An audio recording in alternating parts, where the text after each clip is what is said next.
Okay, now the next guest, last but not least, there are very few people that when you just mention his first name, everybody knows who it is, but I'm going to introduce Eric. Eric Kuhne from CivicArts, but also Eric Kuhne Associates, and he's going to take a broader view, I think, in terms of cities and that side of visitor experience. Thanks very much. Thank you, Ray.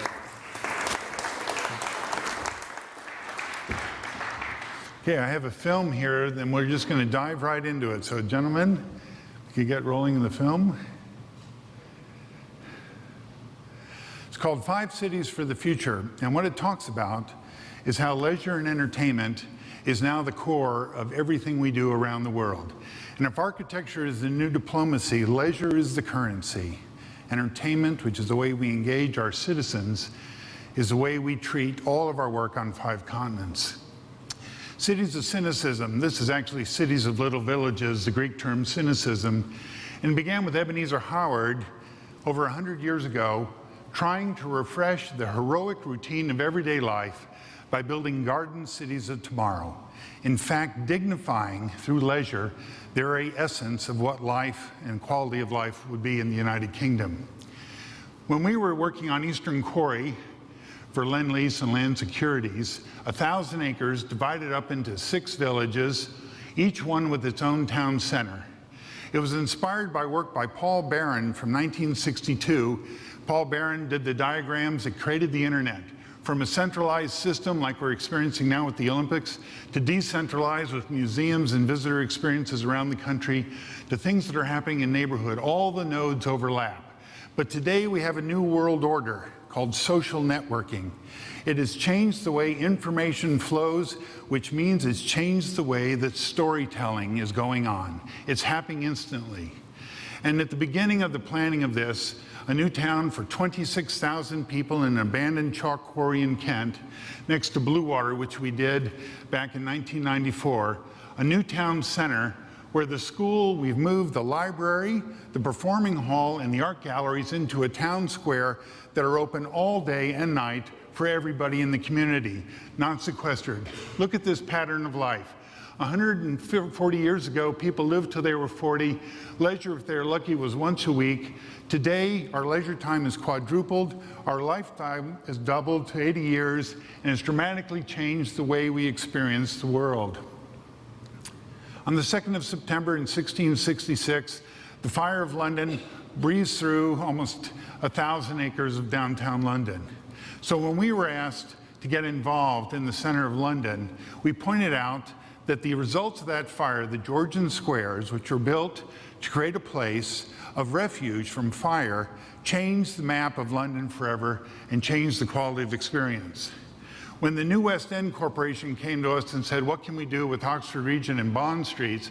I said, forget about the streets. You've got 8 villages that are crammed together here. And each of those villages, if you look at the guidebooks of London, not one of them talks about going to the New West End. Not one of the 9 guidebooks says go to the New West End, because it's a terrible experience. You know, the sidewalks on Oxford Street are the most disgusting things to ever experience in the city. What we said was, look at your downtown, look at the center of London as these villages. We have Regent Street, of course, the West End of Oxford Street, Marylebone, Soho Square, and obviously Carnaby Street, Bond Street now extending into Berkeley Square, Charlotte Street, 7 different villages, 7 different groups, each one needing an entirely different leisure and entertainment experience, not an homogenized one. So when it came time to work in Belfast on their new waterfront, on the shipyards of Harland and Wolff, we were asked by Harcourt Development to put together a new waterfront for 28,000 people. And at the center of this waterfront was set up, I think the film's jammed, guys. Let's see, we got some, okay, here we go. Thank you. So you can see the layout of the Queen's Island as it developed. And at the heart of it, the Titanic Museum sits as this centerpiece. It's using leisure and entertainment that tells a cultural story of what the entire history of Belfast is about. And while the Titanic gets all the news, it's the headlines, a bigger story is 400 years of maritime excellence pushed together at one place. The slipways are hallowed grounds, paved with patterns of boxwood hedges and paving that represent the ships. Guys, I think we got it. Okay, let's see how this works. Okay, so we'll do some diagrams here. I think one of the things that we discovered as we worked, as we began to develop these projects, was that there's been a fundamental shift in the quality of the way we experience the world. And if you look at kind of the traditional components of major destinations, retail, leisure, entertainment, and cultural facilities, you deal with the maturity of a city on one hand and the maturity of the citizens, or the resources of the citizens, on the other. And obviously people with huge resources will travel great distances to get a sense of enlightenment. But the thing that really makes this work, and all the things that all of you are involved in, is that if we can create that sense of enlightenment closer to home for people with modest resources to be able to come and visit, then there's a substantial change to the way we think about how our own cities are. And what we also know is just in the past 20 years, there's been a major shift in the way we understand the world. And whereas before we used to think about acquiring things, today it's about acquiring thoughts. And that change there is based on the hospitality, leisure, and entertainment industry. The collection of experiences that can be conveyed to friends and family and even strangers is what changes everything. So as we go on, let's see if I can get this to work. Okay. So the thing that we talk about, we're working with heads of state around the world, is that leisure can no longer be seen singularly as a commercial enterprise. Leisure today for us is the new infrastructure. It changes the way you think about cities. You want to invest in a city, you invest in the quality of the experience of people that are coming there to visit and do business, not just roads and airports and pipelines and bridges and dams. Leisure itself is the new infrastructure. The head of Singapore figured that out years ago. In Dubai, they tried to copy it. But the basic notion is if you create a great experience, people will come back again and again, not just by themselves, but with their families and friends, and change that entire experience and also change the economy of the city. But for us, one of the things that was a big shock was when we discovered that the idea of just dealing with guests and consumers was inadequate for the 21st century. And that in fact, consumers, the logical step is where they become teachers or conveyors of those experiences. But I think the measure of the 21st century will be whether or not we can create people who in fact can become creators of experience. And this transformation from consuming, being a slave to what's being served up to us, to creating, is the biggest challenge for leisure and entertainment today. It will change forever the dynamic of the way people experience our museums, the way they'll experience concerts, and of course the way they tell stories. And to be able to do this on the scale of a city, we worked with Sheikh Mohammed, for instance, in Dubai to design a new city for him for 250,000 people. And at the core of the city were 4 houses. The House of Wisdom, which was an educational facility, the House of Nature, where we put a zoological and botanic garden at the center of one of the 4 city centers, the House of Humanity that explored the diversity of 163 religious faiths in that city, and also the House of Light, which was Sheikh Mohammed's own foundation to develop a visual and performing arts city center to build up, from the children up, an entirely new civilization of those people that were creative in the arts and creative in the visual and performing arts and creative in the sciences. So that idea of shifting from consumers to creators is the biggest challenge for us. Even one of the biggest criticisms of the iPad that I'm drawing on here was it was mostly a consuming device, not a creative device. All that is going to change the way we marshal our resources to create and inspire the next generation of children coming up.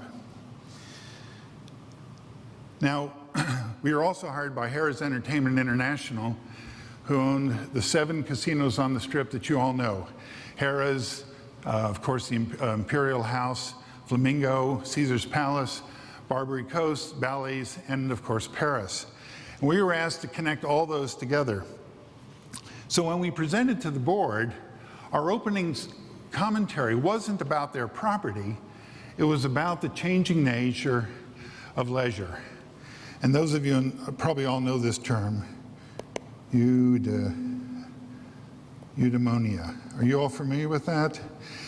The Greek base, eu meaning happiness or like euphoria, eulogy, and daimon meaning spirit, the spirit of happiness represented the big dimension of how we saw Harrah's Entertainment revitalizing Las Vegas.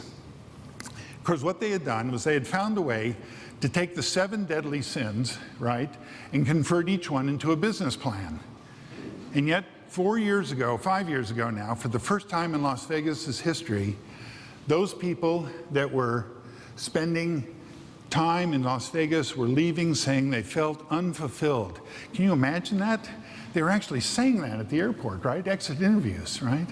So the board knew about this. We said to them, your gaming revenues have dropped below 50% of your revenues, and if you don't fill up the non-gaming experience, you're out of business. So eudaimonia, and the Greeks, of course, never to let a word have one definition, have 2 simple definitions for it, right? The first one is, it deals with pleasure, right? Which, that is to say, the stimulation of the human senses. And as Beckett used to say, right, the brain should excite the senses to appreciation rather than allow their senses and their attendant phrases to placate the mind. My God, that's what we're about, right? Stimulating the imagination. So the other definition of eudaimonia, and can you imagine they put these words together? They put these words together 2,500 years ago. It was the flourishing of the human spirit. And that idea, the capacity that we control, and no other industry controls this but us, to enhance people's own spirit, to explore their creative imaginations, that is the essence of what our charge is for the 21st century. I'm getting the notion here to sit down, so I'm going to finish off with a little story.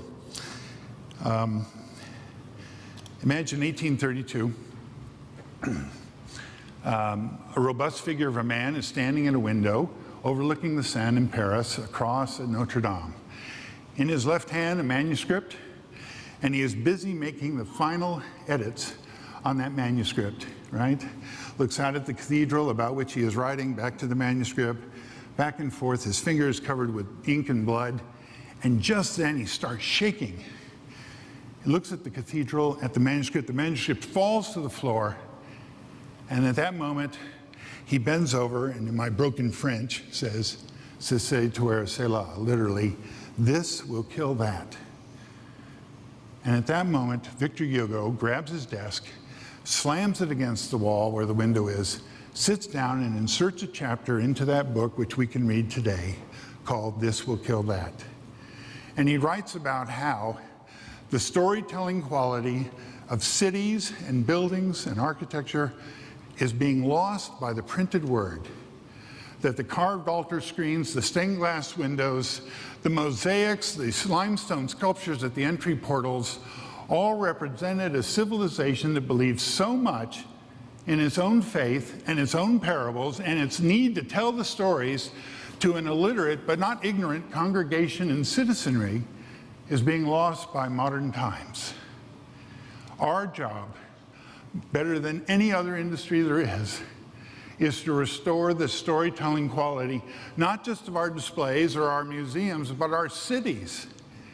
And as we build around the world, we tell this story to heads of states, we tell these stories to all of our captains of industry that we work with, and we tell it to the children on all these continents. And that is, do not forsake the genius of your own culture to be modern. Do not buy Western culture to feel like you've got the entry pass into the country club. Tell the story of how your civilization in past years, maybe sometime 7,000 years ago, has risen up and helped the continuity of our life, of our society, of our world, and earn a place at the table of helping to change the world through the great accomplishments of your own culture, and tell great stories, not just to us, but to your own children. Thank you all very much.